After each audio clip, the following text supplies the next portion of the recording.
বাংলাদেশের ইসলামী ব্যাংক সহ ১৩টি ব্যাংকের গ্রাহকদের জন্য একটি দারুণ সুখবর দিল সরকার তথা কেন্দ্রীয় ব্যাংক। এই সংক্রান্ত বিভিন্ন রকম পত্রপত্রিকাগুলো বিভিন্ন রকম প্রতিবেদন প্রকাশ করে। আপনারা স্ক্রিনে যারা দেখতে পাচ্ছেন, আজকে আমরা মূলত দেখছি প্রথম আলো পত্রিকার এক সংবাদ প্রতিবেদনের শিরোনামে যেমনটি বলা হচ্ছে, ইসলামী ব্যাংকে এক সপ্তাহে দেয়া হলো ৯,০০০ কোটি টাকা এবং টাকা ছাপিয়ে ফের ধার দিচ্ছে কেন্দ্রীয় ব্যাংক। অর্থাৎ ইসলামী ব্যাংক সহ ১৩টি ব্যাংকের টাকা ছাপিয়ে টাকা ধার দিচ্ছে কেন্দ্রীয় ব্যাংক। অর্থাৎ যে সকল ব্যাংক দুর্বল সেই সকল ব্যাংকে অর্থ সহায়তা দেওয়া হচ্ছে। এবং কোন কোন ব্যাংকগুলো মূলত কত টাকা পাবে, কি বলা হচ্ছে এই প্রতিবেদনে, কি বলছেন সরকার আর কি বলা হচ্ছে গ্রাহকের পক্ষ থেকে, এই সংক্রান্ত বিস্তারিত তথ্য জানাবো আজকে ভিডিওতে। আমরা যেমনটা স্ক্রিনে দেখতে পাচ্ছি, এখানে আমরা দেখতে পাচ্ছি স্ক্রিনে বলা হচ্ছে, টাকা ছাপিয়ে আবারও বাণিজ্যিক ব্যাংকে তারল্য সহায়তা বা ধার দেওয়া শুরু করেছে বাংলাদেশ ব্যাংক। সর্বশেষ গত এক সপ্তাহে ইসলামী ব্যাংকে প্রায় ৯,০০০ কোটি টাকা ধার দিয়েছে কেন্দ্রীয় ব্যাংক।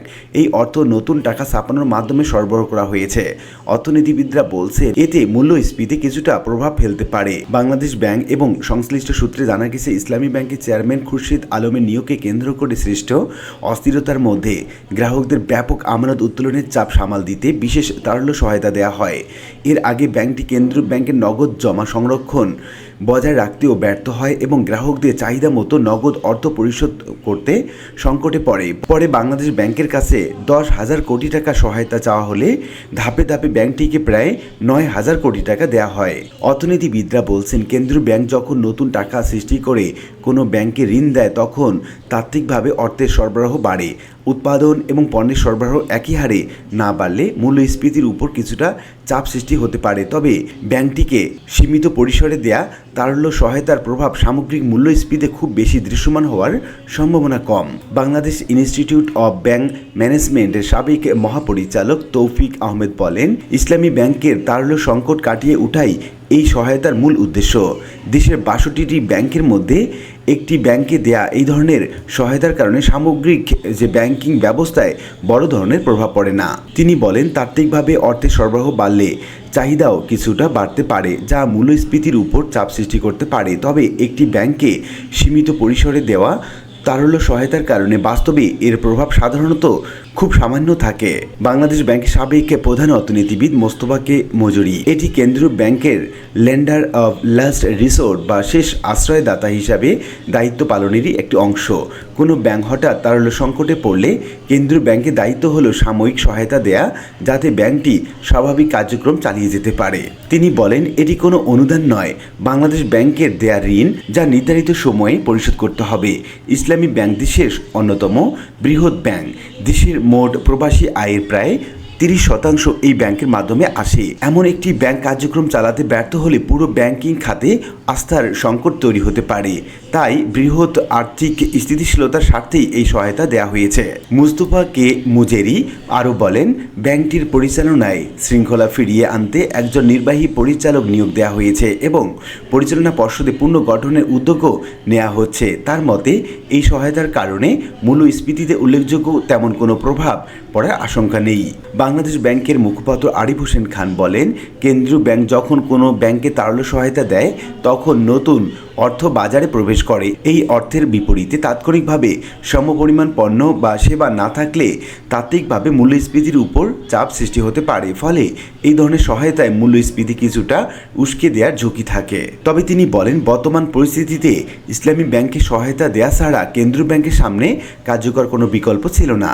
বিশ্বের কোনো ব্যাংকের পক্ষেই সব গ্রাহক একসঙ্গে টাকা তুলতে এলে তাৎক্ষণিকভাবে সবার টাকা চাহিদা মতো পূরণ করা সম্ভব নয়। আরিফ হোসেন খান আরও বলেন, ডক্ট্রিন অব নেসেসিটি বা অপরিহার্যতার নীতিতে প্রায় ৭,৫০০ কোটি টাকার বিশেষ তারল্য সহায়তা দেওয়া হয়েছে। এর উদ্দেশ্য ছিল গ্রাহকদের মধ্যে আস্থা ফিরিয়ে আনা, যাতে অপ্রয়োজনীয় আমানত তুলে দেওয়ার প্রবণতা কমে এবং পরিস্থিতি স্বাভাবিক হয়। তিনি বলেন, এই সংকট সাময়িক। ইসলামী ব্যাংক নির্ধারিত সময়ে কেন্দ্রীয় ব্যাংকের ঋণ পরিশোধ করবে, ফলে অতিরিক্ত অর্থ আবার কেন্দ্রীয় ব্যাংকে ফিরে আসবে এবং মূল্যস্ফীতির উপর দীর্ঘমেয়াদী চাপ সৃষ্টি হবে না। ব্যাংক খাত সংশ্লিষ্ট ব্যক্তিরা বলছেন, ২০২২ সালের শেষের দিকে এস আলম গ্রুপের নিয়ন্ত্রণাধীন কয়েকটি ব্যাংকের ঋণ জালিয়াতি তথ্য প্রকাশের পর এসব ব্যাংক থেকে আমানত উত্তোলন বাড়তে থাকে। তখন ব্যাংকগুলো থেকে গ্রাহকরা অর্থ তুলে নিতে শুরু করেন। এতে ব্যাংকগুলো তারল্য সংকটে পড়ে। বাংলাদেশ ব্যাংকের সঙ্গে ব্যাংকগুলো সিআরআর এবং সরকারি সিকিউরিটিজ হিসাবে এসএলআর রাখতেও ব্যর্থ হয়, তখন বাংলাদেশ ব্যাংক নতুন টাকা সৃষ্টি করে বিশেষ তারল্য সহায়তা দেওয়া শুরু হয়।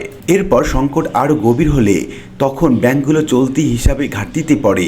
সেই ঘাটতি রেখেও লেনদেনের সুযোগ দেন তৎকালীন গভর্নর আব্দুর রউফ তালুকদার। অন্তর্বর্তীকালীন সরকারের সময় এসব ব্যাংকের পরিচালনা পর্ষদে পরিবর্তন আনা হয়। শুরুতে কেন্দ্রীয় ব্যাংক নতুন করে অর্থ সহায়তা না দেওয়ার নীতি গ্রহণ করে, কিন্তু বিভিন্ন ব্যাংকে তারল্য সংকট এবং অস্থিরতা বাড়তে থাকায় পরে আবার বিশেষ সহায়তা দেওয়ার সিদ্ধান্ত নেওয়া হয়। বর্তমান সরকারও টাকা ছাপিয়ে ব্যাংকে ঋণ দেওয়ার বিষয়ে কঠোর অবস্থানের কথা জানিয়েছিলেন। তবে ইসলামী ব্যাংকে সাম্প্রতিক সংকটের কারণে শেষ পর্যন্ত কেন্দ্রীয় ব্যাংক বিশেষ তারল্য সহায়তা দিতে বাধ্য হয়। এখন আমরা জানব কোন ব্যাংক মূলত কত টাকা সহায়তা পেয়েছে। বাংলাদেশ ব্যাংকের তথ্য অনুযায়ী বিশেষ তারল্য সহায়তার মধ্যে সবচেয়ে বেশি 15,810 কোটি টাকা পেয়েছে ফার্স্ট সিকিউরিটি ইসলামী ব্যাংক। এরপর এক্সিম ব্যাংক 12,010 কোটি, সোশ্যাল ইসলামী ব্যাংক 10,841 কোটি, ন্যাশনাল ব্যাংক 10,568 কোটি এবং ইসলামী ব্যাংক 9,000 কোটি টাকা পেয়েছে। এছাড়া ইউনিয়ন ব্যাংক 5,420 কোটি, প্রিমিয়ার ব্যাংক 5,000 কোটি, এবি ব্যাংক 4,270 কোটি, গ্লোবাল ইসলামী ব্যাংক 3,003 কোটি, বাংলাদেশ কমার্স ব্যাংক 624 কোটি, আইসিবি ইসলামী ব্যাংক 252 কোটি, পদ্মা ব্যাংক 252 কোটি, বেসিক ব্যাংক 195 কোটি টাকা সহায়তা পেয়েছে। সব মিলিয়ে বিশেষ তারল্য সহায়তার পরিমাণ দাঁড়িয়েছে 77,250 কোটি টাকা। এখন আমরা জানবো যেভাবে এই ঋণ দেওয়া হয়। বাংলাদেশ ব্যাংকের অর্ডারের আপনারা অর্ডার নম্বরগুলো দেখতে পাচ্ছেন। এই ধারার আওতায় 90 দিনের জন্য 11.5% সুদে এই অর্থ দেওয়া হয়। ব্যাংকিং পরিভাষায় এটি ওভারনাইট ওডি সুবিধা নামে পরিচিত। ঋণের বিপরীতে সংশ্লিষ্ট ব্যাংকগুলো সমমূল্যের ডিমান্ড প্রমিসরি নোট জমা দেয়। শতানুযায়ী কোনো ব্যাংক অবসায়িত বা দেউলিয়া হলে তাদের সম্পদ বিক্রির অর্থ থেকে সবার আগে বাংলাদেশ ব্যাংকের এই পাওনা পরিশোধ করতে হবে। তো লিখিত বিভিন্ন আলোচনা থেকে আমরা এটুকু বলতে পারি যে ইসলামী ব্যাংক সহ বিভিন্ন ব্যাংকগুলো বিভিন্ন সময়ে সংকটের সময়গুলোতে, তারল্য সংকটের সময়গুলোতে বিশেষ করে এই সহায়তা দেয় মূলত কেন্দ্রীয় ব্যাংক। এবং সর্বশেষ আমরা দেখতে পাচ্ছি ইসলামী ব্যাংক 9,000 কোটি টাকা সহায়তা পেয়েছে এই কেন্দ্রীয় ব্যাংক থেকে। এবং এই সবগুলো ব্যাংক মূলত আবার নতুন করে ঘুরে দাঁড়াবে। বিশেষ করে ইসলামী ব্যাংক নতুন করে ঘুরে দাঁড়িয়েছে অনেকটাই, এবং সামনের দিনগুলোতে তারা পুরো দমে কার্যক্রম চালাতে পারছে বা পারবে। আশা করি বিষয়টি বুঝতে পেরেছেন। আর আজকে ভিডিওটি এ পর্যন্তই। ভিডিওটি ভালো লাগলে লাইক কমেন্ট করতে ভুলবেন না। দেখা হবে অন্য কোনো ভিডিওতে। সে পর্যন্ত সবাই ভালো থাকবেন। ধন্যবাদ।